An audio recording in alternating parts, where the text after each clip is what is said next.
एक अनोखा शिव मंदिर जहां का कुंड है पाताल से भी गहरा, जहां एक ऐसी शिवलिंग जो साल दर साल बदलती है अपना आकार, एक ऐसा शिव धाम जहां राक्षस आते हैं जल चढ़ाने, ऐसा मंदिर जहां का सबसे बड़ा राज है यहां का शिवलिंग जो धरती के ऊपर जितना है उससे कई गुना धरती के अंदर।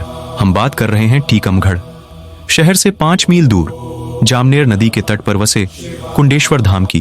शंकर शिव भोले उमापति महादेव, शंकर शिव भोले उमापति महादेव, पालनहार परमेश्वर विश्व रूप महादेव, पालनहार परमेश्वर विश्व रूप महादेव। कुंडेश्वर धाम की जहां कई मान्यताएं और चमत्कार प्रसिद्ध हैं और इसके उद्गम की भी एक रोचक कहानी है। 1204वीं शताब्दी के समय दंतीबाई नाम की एक वृद्ध महिला रहती थी। एक दिन वह अपनी ओखली में धान कूट रही थी, तभी ओखली में से खून निकलने लगा। दंतीबाई डर गई और एक मिट्टी का बर्तन, जिसे बुंदेलखंड में कूड़ा कहा जाता है, उसे ओखली पर रखकर गांव भाग आई। सारे गांव वाले इकट्ठा हुए और दंतीबाई के घर गए। जब खून को साफ कर अच्छे से देखा तो वहां सबको एक शिवलिंग के दर्शन हुए। राजा को इस बात का पता चला। राजा ने वहां दर्शन किए और एक मंदिर निर्माण करवाया और उसका दंतीबाई द्वारा कूड़ा रखने की वजह से नाम पड़ा कूड़ा देव।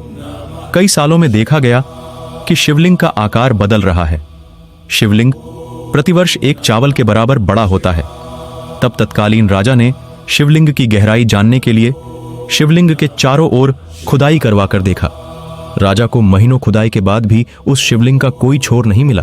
शिवलिंग जामनेर नदी के कुंड में पाताल तक गया है, ऐसा माना गया, और कुंड में होने के कारण यहां का नाम कुंडेश्वर महादेव पड़ गया।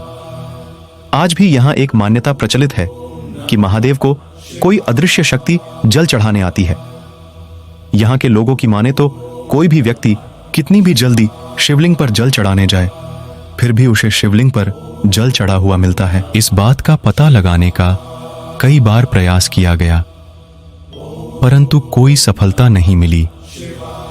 माना जाता है राक्षस राज बाणासुर की पुत्री उषा महादेव को जल अर्पण करने आती है।